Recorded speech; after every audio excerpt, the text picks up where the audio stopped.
Do you buy Bitcoin? What about Ethereum? What the heck is blockchain, right? We all have these questions, and there's so much information and, quite frankly, disinformation out on the internet and on the television right now. So what do you do if you're looking to make some investments into cryptocurrencies? Do are these scams? What about all these meme coins? Well, my guest today, Jamil Hasan, is the podcast host of the Crypto Hipster. And what I love about today's interview is he just talks in simple terms around what blockchain is, what Bitcoin is, what are stable coins, what are meme coins, how to avoid getting scammed, how to invest and store wealth in a safe way, in a protected, encrypted way, and do it in a simple and straightforward manner. There's just too much nonsense out there, and I brought Jamil on to the podcast so that he could clear up a lot of the noise that's out there so that you can make the best decision for you and for building your wealth. Enjoy this episode. Jamil is the managing member of Crypto Hipster Publications. He's the author of a lot, and I mean a lot, of books on cryptocurrencies, and the host of the Crypto Hipster podcast. Through 8 seasons since March 2021, Jamil has interviewed nearly 500 founders, executives, entrepreneurs, and developers, and the thought leaders in the blockchain and Web3 industry. He's also a senior executive fellow at the Digital Economist focused on blockchain. You guys know there's a lot of talk right now with the current administration around cryptocurrencies, Bitcoin, all of the different tokens, and we're going to go deep into that today so that you can decide if this makes sense for you as you build your wealth and you look to diversify. With that, Jamil, welcome to the ThriveMore podcast. Thank you very much for having me. Pleasure to be here. Yeah. This is going to be fun because, I mean, you are an expert and there are so many questions around Bitcoin, around blockchain, cryptocurrencies. And I believe there's more disinformation than there is correct information out there. And I want to use this podcast, this platform, for you, the expert, to really get the facts out to the listeners. And I've got some questions myself too. So if we can, Jamil, let's start off with, how did you get involved in cryptocurrency and how did you start down this path? Well, let's first examine the word expert. Yeah. Thank you for being so flattering. I don't consider myself one. I don't think anybody can be, because there's just so much velocity, acceleration, and innovation going on in the world where if you were an expert yesterday, you no longer are next week. Yeah. I worked in corporate America for 20 years. I worked at AIG for 12 years. I'm wearing a hoodie, you can see. I wore a suit all the time. So there's a book out there called From Hoodies to Suits. I went the opposite direction. Yeah. That's not my book, but I was like, you know what? And being a hipster, it kind of is par for the course. Yeah. But I left AIG in 20. I was unceremoniously thrown out of AIG after I survived like 9 rounds of quarterly layoffs for 2.5 years. And I'm like, okay, what did I do all my life? I built databases, boring stuff, right? I'm on LinkedIn and I see this wonderful database. It's a public database. It's called Bitcoin. And I'm like, oh, I'll just go to the public database. Yeah. What I didn't realize was it's not only a public database, it's a currency, it's a generational war, it's a monetary war, and it's all kinds of things that I had no idea what it was. Yeah. Because it did a pretty good job when I was at AIG keeping the word Bitcoin under wraps. But since I was out there in the wild, I started getting into Bitcoin and became a Bitcoin consultant initially.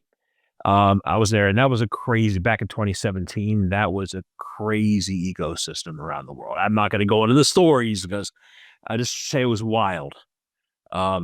And then I became an ICO advisor, which when I learned about Ethereum, and I helped a bunch of projects, build, their projects. And a lot of them ended up being, just white papers with ideas, but no real concrete, but people still grabbed a lot of money. I've been in there since 2017. And over the past 4 years, I've hosted a podcast. I've hosted the Crypto Hipster podcast. And I interview founders, entrepreneurs, executives all the time. And, I think I learned something. I think I know it. And then next week, someone comes up with a new invention. And I'm like, I don't know this. So Yeah. I've also turned my podcast, a lot of them into books, Yeah. compilations and solo books. Yeah. So it's been a fun ride. So let's talk about let's break it down for the listeners around blockchain. Let's start with blockchain and just a high level kind of overview, because people hear it. I don't really think most people, the layperson, understands what that means and what the importance and relevance that it's going to be playing. It already plays, but it's going to be playing in the years to come. So just let's start with blockchain, then we can kind of go into cryptocurrencies and go from there. Sure, blockchain is an open source ledger, like an accounting ledger, but not confined to one organization or one person.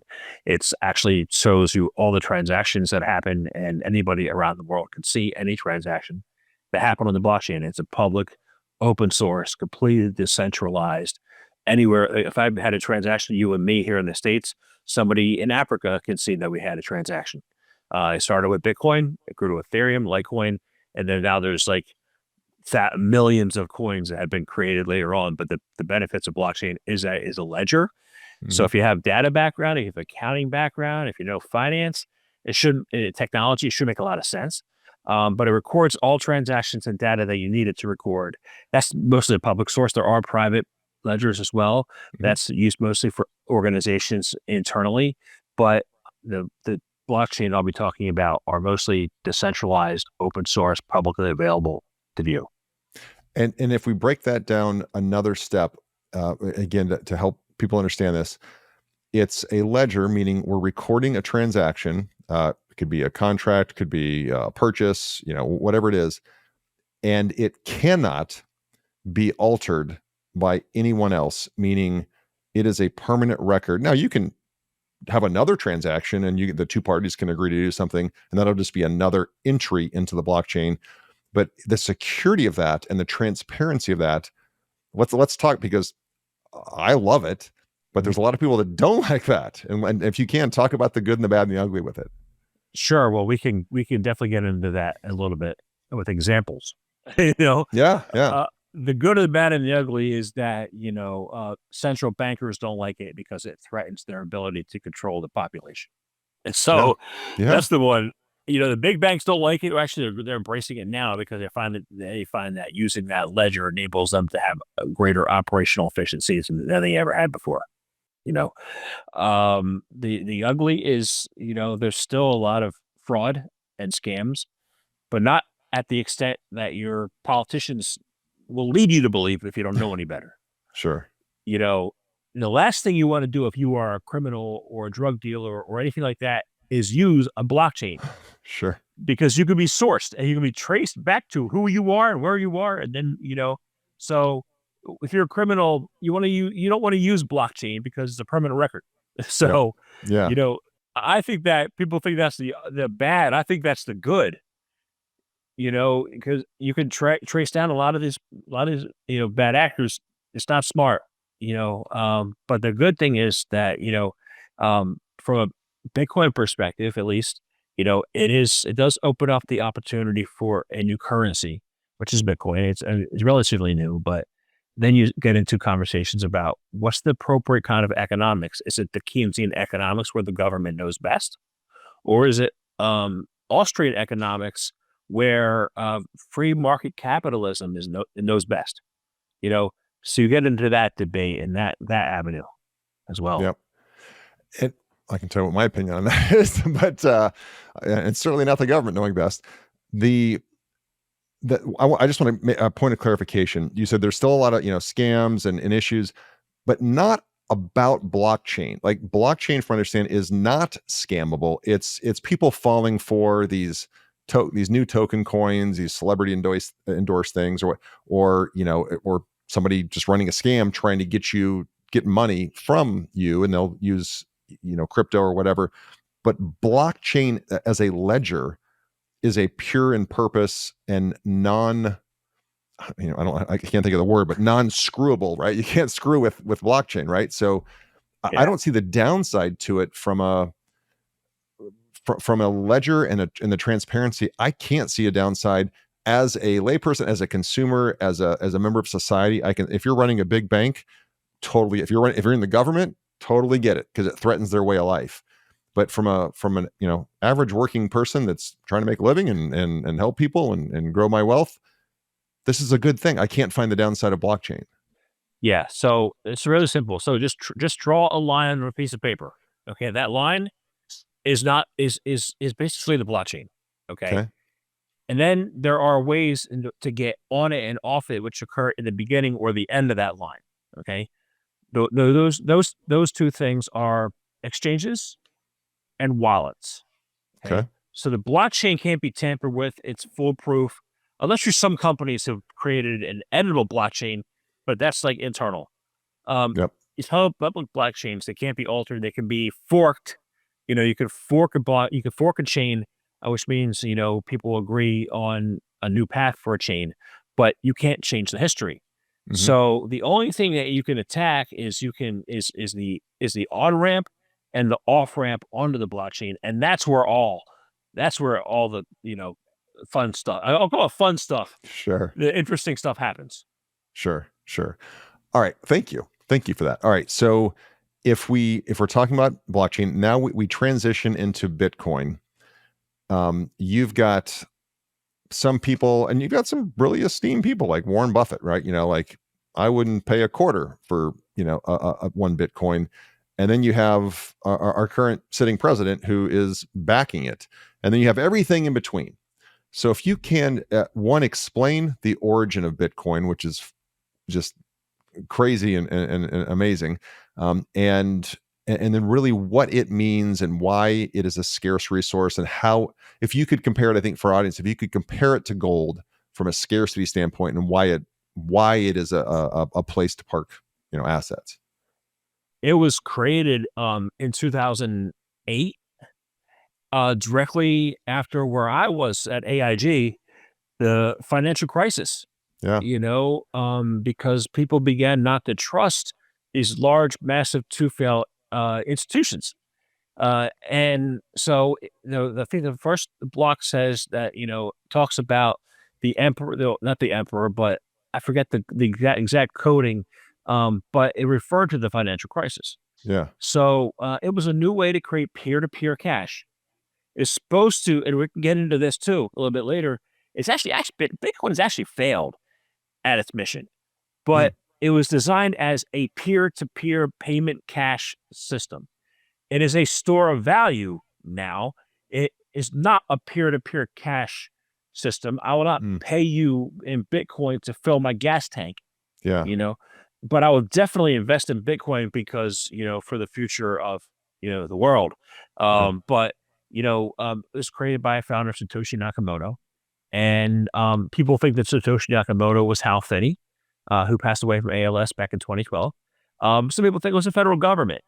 You know, the SHA was 256, which is the hash algorithm used to power Bitcoin, is used the nuclear codes for the U.S. government. Right. So you got a really powerful system. You got a really powerful technology. Um, it's not too complex because you just have to force math, and in order to solve mathematical problems in order to extract. Okay, it's not really extract, but to get Bitcoin out of the blockchain. Yep. Um, I can go into proof of work a little bit, proof of stake, I don't think it's necessary. Sure. Um, but there's only 21 million Bitcoin ever created. Right now, they've only been, I think, 18 million have been mined. So we got a way to go. Um, but that was started out, and the price was cheap. This segment is sponsored by Rockbox Fitness Franchising. Take control of your destiny and join the boutique fitness revolution with Rockbox Fitness. If you're ready to make a real impact in your community and own your own business that empowers people to achieve their best life, then Rockbox is the opportunity you've been looking for. They provide comprehensive support from site selection, upfit, training, and turnkey marketing, so you can open your studio with confidence and a strong recurring revenue member base. Visit rockboxfitness.com and click on franchise opportunities to learn more about this exciting venture in the fast-growing boutique fitness industry. It's time to turn your passion for fitness and for business into a thriving venture.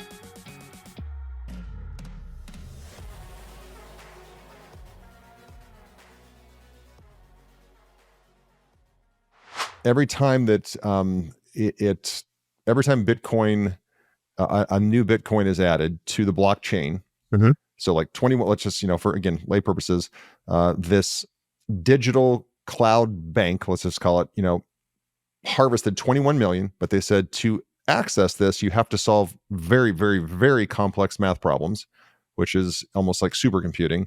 And then every time somebody solves one of those and harvests, I'm going to use that word, harvests or mine, I guess mine is the word, mines a Bitcoin out of that reserve, the problem gets more difficult to solve.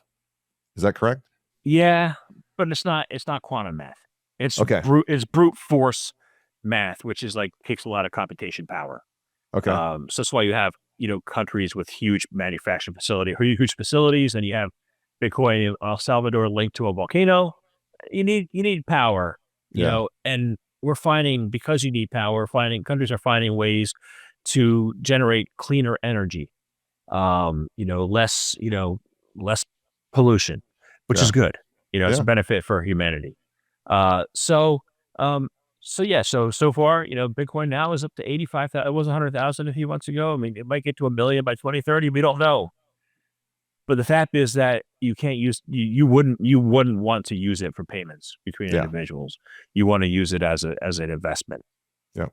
You know. And just like gold, where the more we've mined, the harder it is to find, and which means it's harder and more expensive to mine, which means it drives the price up because there's scarcity. There's only so much of it. Really, same. Again, trying to put this into boxes for people. Same thing with Bitcoin, like gold. It's like, is gold really worth what we say it's worth? No, it's really not. Right? It's worth what we say it's worth because there's only so much of it. So we use it as a store of value because there's a finite amount, so that we can store wealth outside of fiat money. Mhm. And really, Bitcoin, you probably would put those two in the same category, if you will, correct? Yeah. So if you look at the conversations, like a great conversation to watch is Anthony Pompliano, who is a big, huge, Bitcoin, thumper, and Peter Schiff, who's a gold bug. Mm-hmm. If you watch those conversations, put Bitcoin on the same level as gold. Okay, Schiff does a really good job by putting it on a different level versus Bitcoin, but it's not. They're the same elements, same properties. I would say Bitcoin is more fungible, you know, than gold. You can't really trade gold as though, I mean, there's a market for it, but you can't go back and forth between you and me or between anybody and trade gold like you can Bitcoin. So Bitcoin's probably a better form of money according to Austrian economics.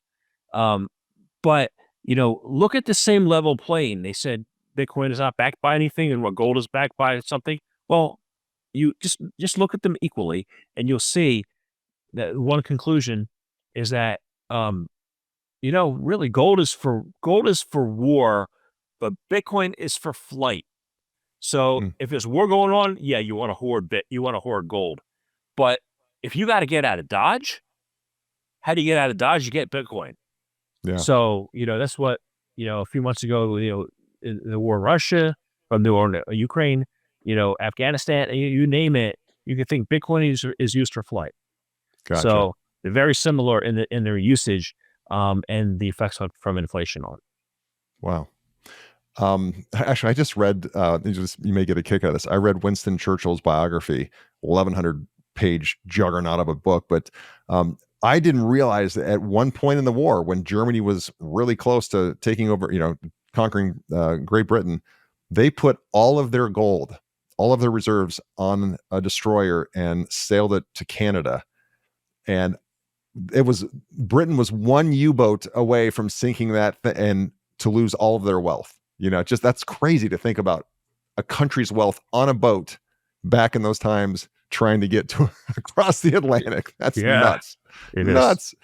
All right. So where do you see, Jamil, where do you see newer investors, the neophyte investor, making mistakes when they're getting involved with crypto? Oh God, there's a lot. So, Yeah. I mean, I made them. I'm not a one-time loser either. Yeah. I was a Celsius customer, and I didn't get my money out in time before they declared bankruptcy. When I first started into crypto, I got conned for 10 grand. Somebody took advantage of the fact that my father had passed away and my mind wasn't there, and I gave him money, and they showed me on paper how much quarterly I was making, and then when I asked for my money back, like, hey, you ain't getting your money, you know. And this was not Bitcoin. These were other coins. This was other. Yeah. Yes, not Bitcoin. Yep. This so you know, people believe one of the biggest things people do is they believe. You said there's comments out there. If you can go to the website 99bitcoins.com, it shows you the people have pronounced Bitcoin dead 477 times. You know, guess what? It's still here. Yeah. It's not dead. But let's look at Rachel Maddow, for example. A few weeks ago, she said Bitcoin is an old-fashioned scam, just like Beanie Babies. Well, it's not. What's the difference? So what can you think of that's different? Beanie Babies are one of a kind each, right? Bitcoin can be swapped. It's called non-fungible Beanie Babies, fungible Bitcoin. There's Yeah. no difference between one Bitcoin and another Bitcoin. There's difference between, a Beanie Baby and another Beanie Baby. That's one. Okay. Beanie Babies don't have a liquid market. Bitcoin can be traded at any time. So when you look at what I do is I look at the comments people make. I look at their underlying assumptions and I challenge those assumptions and I find out to myself if they're true or not. And I defeat their assumptions. A lot of people will just say, "Oh, that person's in the market. They're a journalist. They have a job. Oh, they said this. Oh, I believe them." You shouldn't believe any of that. The next comment on 99 Bitcoins was made by the European Central Bank. Bitcoin has no purpose. I tell you, in November and October, I was in Washington, D.C. I was in the second row at the World Bank Summit, 2 rows behind Christine Lagarde, who's the president of the ECB, talking all about how they're building a central bank digital currency for the central bank in Europe. And she's not going to say things about Bitcoin because Bitcoin's her competitor. Yeah. So you got to not just take at face value what people say, but actually challenge anything they say. So critical thinking is probably one of the most important things you can do. I would say stay away from social media, or at least stay away from people who are influencers, or look at what they say. They'll say something and then look at what they said 4 hours ago. It was completely different. Would you recommend? So personally, I have stakes in Bitcoin and Ethereum because I understand them. They're kind of the two larger ones, right? And I know that I don't understand all the tethered coins and this thing and the meme coins and all that. And I know that some people, to me, that does feel more pyramid schemish, if you will, when all of a sudden a coin comes out of nowhere, you have a celebrity endorse it. I'm like, okay, what's the backing to that? Where is the true scarcity? So if you're a neophyte investor, what coins, cryptos would you say, look, if you're going to get started, just to play it as safe as possible, which again, investing in a mutual fund or even a CD has risk. So, there's always going to be risk with any investment. But if you're going to try to minimize your risk, where would you say, hey, for crypto or any type of coin, here's probably the 3, 4, 5 that you just want to start with, that you can feel comfortable that you're not jumping deep into the pool by yourself. If you go on CNBC and you see the ticker for crypto, they show you Bitcoin, Ethereum, and Litecoin. Yep. Okay. That I would say take that endorsement. Yeah. I get questioned all the time. Hey, what should I buy? Thank you for your flattery, but you're assuming that I know you at all. You're assuming that I know your preferences. I know your risk appetite, and you're assuming that, I know more than I do, Yeah. I say, buy what you know and what you understand. That's what's that with anything. If you don't know something, you don't understand something, don't buy it. Yeah. The only thing I don't want somebody buying maybe one of my one of my top holdings. I only hold 7, right? Yeah. I thought that's a good number for me. I can't build positions on anything more than that, or You know, um, if they say, and if they say to me, like I could say buy this, but if they don't have conviction, they're going to sell it. They have to have conviction to hold something if it goes down 80%, 90%, 95%. They have to say, okay, I believe in this project. I believe in what they're doing. It resonates with who I am, with what I want in my life, with my experiences and my skills. I think it should be much higher value than what it is. And when the market turns and goes well, I think it's going to do really well. Like, there are not a lot of people who are doing that. Yeah. Maybe they look at one thing, but you look at a handful, like, okay, I understand that. That's based on my experiences and skills. You know, I want to hold it. I'm going to hold it. You know, I don't know. Like, I don't want you selling my investment. So I don't like. I don't tell you. I don't tell you what to buy. Um, I can tell you I can tell you the cryptos I hold. One is a middleware token because I built middleware for years at AIG. One is a DeFi token because I think it can be used for insurance, and I worked in an insurance shop. I believe in proof of work coins because their currency, from an Austrian economics perspective, they're great for payments. You Mm. know, and so I can say that's why I hold these things, but I'm not going to tell you what to do. Yeah. I'm not presumptuous like that. So Yeah. And then thank you. If you can also speak to, because it's in the news a lot now, stable coins, which are tied to, I think, a fiat currency, meaning the US dollar or the British pound. Thoughts on that? Is that just an extension of fiat currency, or no, is it no? Okay. it's a huge deal. Okay. Wow. Huge. The regulation trends, the trends for regulatory clarity in the U.S. Include the Genius Act. The Genius Act are going to open up, opportunities for anybody like Google, Amazon, banks to issue stable coins that will be tied to the dollar. So I'm thinking it'll strengthen the dollar. But that's not the point. The point is right now there are a couple of stable coins. One is the USDC, which is a US dollar coin. You find that in Coinbase. And there's also Tether. And Tether, through the years, is a company that I think they might be trying to chokehold. I had a couple of interviews recently on, actually published one today. And we talked about Tether, being the only really stable coin that's been used because it's been useful. If the market, you think the market's in a tank, or the market's in a tank. People don't know that until it has tanked. Sure. By the way, you could trade your Bitcoin or Litecoin or any Ethereum into stable coins. So when the market tanks, your stable coin is still $1, and then you could buy back. You could buy more crypto cheaper.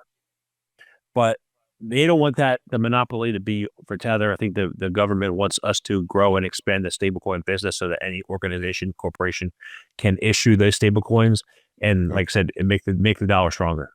Gotcha. And then by definition, if it's stable, there has to be a finite amount, right? Just like fiat currency. Uh yeah, if it's pegged at $1. Yeah. I mean, Tether keeps issuing stuff. I think that's another reason they want to control it. They want to Sure. regulate this. But there's algorithmic stable coins, which, if you ever heard of the word Terra Luna, that peg crash, caused the market crash in 2022. So Mm. I would say algorithmic stable coins are much riskier than your traditional, back to, dollar to dollar stable coins. Yeah. Yeah. This episode of the podcast is brought to you by ThriveMore Autopilot. The latest data shows a large amount of small to mid-sized business owners are living paycheck to paycheck, and that is not why you started a business in the first place. We all start businesses to create the freedom in our lives that we want and to give us options. But to do that, you need more leads, and you need to turn those prospects into long-term paying customers. Well, the solution is ThriveMore Autopilot. ThriveMore Autopilot is the turnkey solution to take the stress and the hard work out of new customer acquisition, which is the lifeblood of any small business. ThriveMore Autopilot works on your behalf to generate a waterfall of new leads through various channels, to nurture those leads with proprietary AI solutions that mimic human interaction, to sell memberships and help you increase your monthly recurring revenue. And they even provide you coaching and your team coaching on the most effective sales techniques and give you a community of other like-minded business owners. ThriveMore Autopilot is how you scale your business without stress and the relentless phone calls and texts and reach outs to the prospects to get them to show up for that first appointment or to show up to that call. So learn how ThriveMore Autopilot can help you win big by going to thrivemore.ai. That's thrivemore.ai. ThriveMore Autopilot, the strategic partner for small to mid-sized business owners to help you scale and live the life of your dreams. I'm just going to come out of left field with this question, but you can't turn on the television and look at your feed without reading about artificial intelligence and AI, and would love to hear your thoughts, just your opinions on how AI, machine learning, large language models, all of it will impact crypto and affect what we're talking about today. Oh, it's going to have a huge effect. First of all, the first thing being used today is AI agents. Yeah. Now everybody's like, oh, just use an AI agent to trade, or just when the DeepSeek came out, they were like, all these random accounts on Twitter were like, oh, you don't have to do any coding. All you got to do is use DeepSeek for your AI agents. And they have a thread, and halfway through the thread, it's like, oh, all you have to do is code this. No, as there's more improvements in AI agents, not everybody's going to win. AI agents are going to be great for the use of, buying plane tickets or, stuff like that, and buying concert tickets. And that's great for that, to do that for you. But AI is going to have a much, much, huger role. AI has been around for 120 years. Mm-hmm. Every 20-year cycle, people hype it up and it dies down a little bit. But now there's momentum. Now there's velocity. I had an interview we'll be publishing tomorrow. AI data centers. How do you grab all of this disparate data that's around the world and create data centers that are focused on AI? And how do you use that to build your business going forward? So this company called Data Haven, they're building this AI data center. But there's going to be use of the AI in augmented reality and virtual reality, in the metaverse, which is something that was hugely hyped a few years ago in crypto that you haven't heard of much recently. But we're going to create these expanded, metaverses, megaverses, or whatever you want to call them, to have experiences. So say I'm sitting, here in Connecticut, and there's a wonderful concert that's going to go on in the UK, and I want to attend it. I can. And it'll be like a real virtual experience, not just when we're putting glasses on and say, oh, this is kind of cool, but it's going to be like, I'm actually there. That's where we're headed to with AI. And I think what it also does, and this is important because people don't realize how long the tail is in deep tech building. The tail in deep tech is like 20, 30 years. It's going to take those long-ended tails of innovation and cut them at least in half. Make things happen sooner. So we're going to see a lot of innovation coming up in the next decade or so, driven by AI. And how do you see that specifically? If you do, how do you see that affecting the crypto markets, blockchain, the kind of what we were talking about right now? Well, the metaverse is built on blockchain. Okay. All that's built on blockchain, and I would say AR, VR don't necessarily need to be, but if you want open source, if you want people all around the world to be able to use the data and then hopefully monetize, instead of Facebook monetizing your data for them, you actually monetizing your experiences and, for you, then that's where blockchain comes in, Gotcha. So in this creator economy, all this stuff's creator economy, innovator economy, right? Why do you want to hand your innovation to these 5 companies, these Facebook, Amazon, Google, instead of just being able to create what you want to create and then monetizing what you created? Yeah. So the blockchain enables that. Yeah. So let me take one half a step back. And you talked about, where scams can happen and people can get taken advantage of. That to me seems to be people's biggest hang up. When you don't understand something, well, it's probably a scam and I don't, I want to distance myself from it. what advice could you offer a listener who wants to get involved in this? What is the safest way so that they don't get taken advantage of, so that they can do this and sleep the night after they make an investment into Bitcoin or Litecoin or whatever, or Ethereum, whatever it may be? What's the best way to go about that? Most people who are gambling, they'll gamble using Solana. Hmm. And that's a use case, and it's a great use case. Gaming is a wonderful use case. But if you don't have the finances for it, you're not going to make 1,000x tomorrow. You Yeah. know, I would say, and this is how I did it. I started off by getting a Coinbase account, Mm-hmm. and I added $10 to it.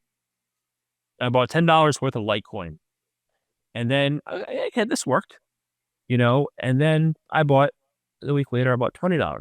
Like, okay. So I started accumulating it and then putting it in the vault. And then I said, oh, what did they? I said, let me buy some Ethereum. Bought some Ethereum. And then I tested different wallets. There's a lot of better wallets now than the ones that were out in 2017. Yeah. And I said, let me see if I feel comfortable using this, platform, this wallet, this exchange.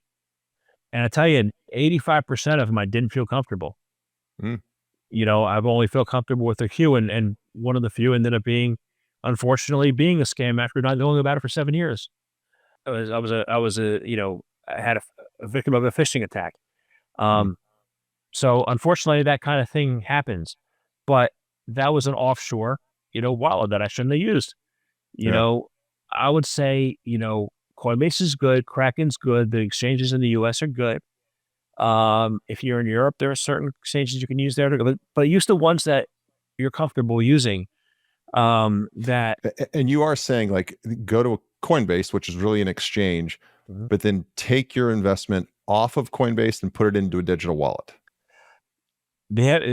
Or you can put your money in a vault. Okay. In Coinbase. In Coinbase. Okay. Yeah, it requires a 48-hour unlock.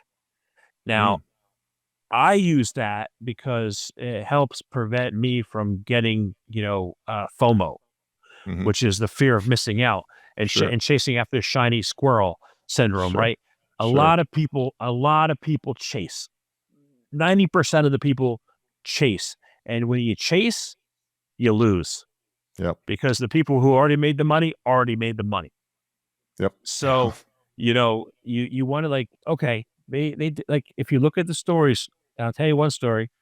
There was a guy on I say it's a guy because it's an anonymous account on Twitter who claimed it was an Australian bloke who got in at the 3:00 time when the Trump coin launched in the first 5 minutes, and he made all kinds of money. And he was a rookie mistake. It was a rookie opportunity, and he didn't know what he was doing. And then you look at that account the next week, and he's an AI algo trader.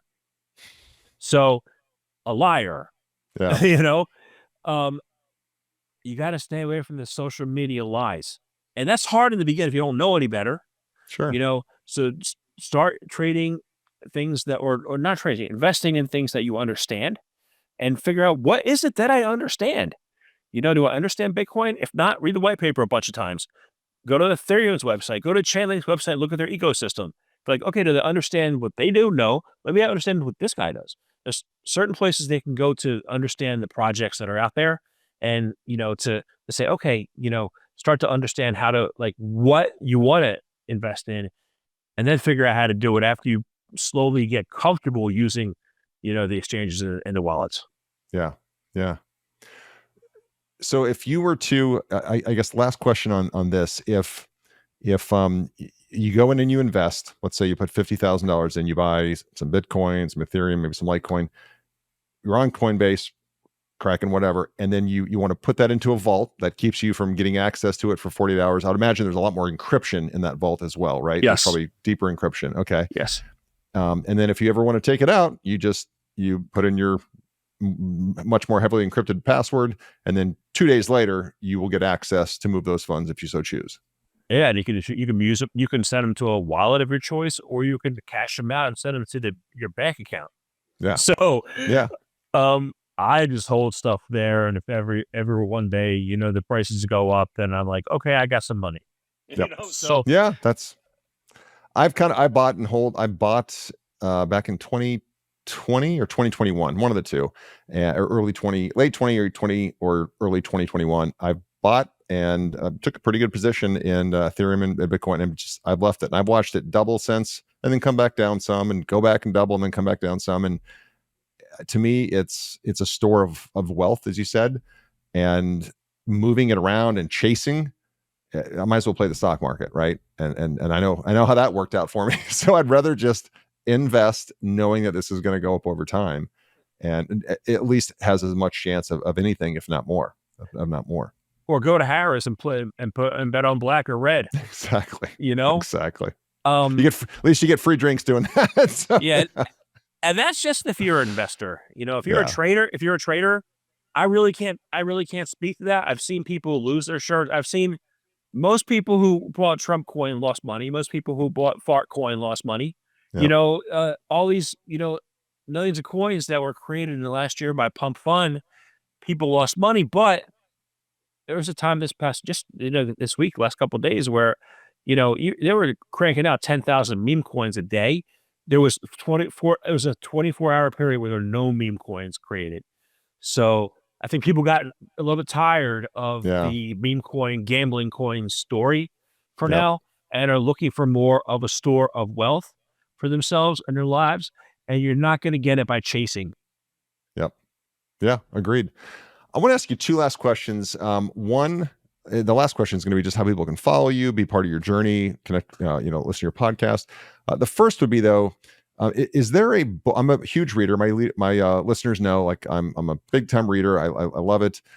Is there a book that you could recommend that if a person hears this episode and says, I've heard the good and the bad, and I don't know, but this is intriguing. I'd like to learn more, and I don't want to just read stuff off the internet. Like, is there a good, reputable, published book? And I know things are changing, but that you could recommend to the listeners?